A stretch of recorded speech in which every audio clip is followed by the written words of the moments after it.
রাজ্যপাল সিভি আনন্দ বোসের হঠাৎ পদত্যাগে রাজ্য রাজনীতি তোলপাড়।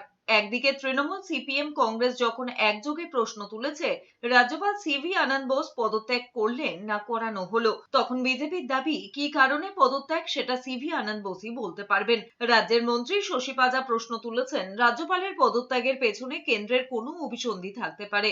রাজ্যকে না জানিয়ে কিভাবে ভোটের মুখে অন্য রাজ্যের রাজ্যপালকে এ রাজ্যের দায়িত্ব দিতে পারে স্বরাষ্ট্র মন্ত্রক, তা নিয়েও প্রশ্ন তুলেছেন Shashi পাজা। What is happening? What is the intent of the BJP government at the center?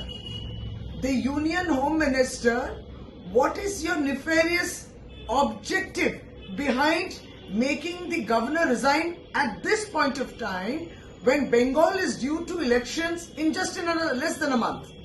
What is the intent? You don't want democracy to prevail in Bengal? You don't want democratic elections? এদিকে CPM নেতা সুজন চক্রবর্তীর প্রশ্ন, রাজ্যপাল CV আনন্দ বোস নিজেই পদত্যাগ করেছেন না তাকে পদত্যাগ করতে বাধ্য করা হয়েছে, তা নিয়ে যথেষ্ট সন্দেহ রয়েছে।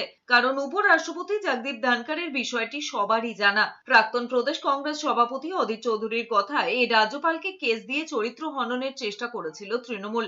তারপর থেকে রাজ্যের বিরুদ্ধে মুখ বন্ধ রেখেছিলেন, সেই কারণেই হয়তো সরিয়ে দিতে পারে। যদিও বিষয়টি নিয়ে রাজ্যের বিরোধী দলনেতা শুভেন্দু অধিকারীর বক্তব্য, কেন রাজ্যপাল পদত্যাগ করেছেন এটা তিনিই বলতে পারবেন।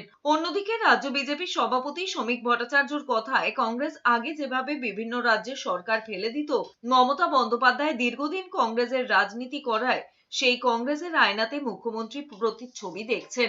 এন রবি তিনি অস্থায়ী রাজ্যপাল হিসেবে নিযুক্ত হয়েছেন।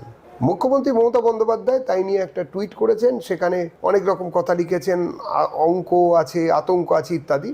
ভারতীয় জনতা পার্টির পক্ষ থেকে একটা কথা পরিষ্কার করে দিতে চাই যে এই ধরনের কথাবার্তা এটা শুধু অগণতান্ত্রিকই নয়, রাজনৈতিক রুচিবোধের ওপরেও একটা প্রশ্নচিহ্ন রেখে যায়।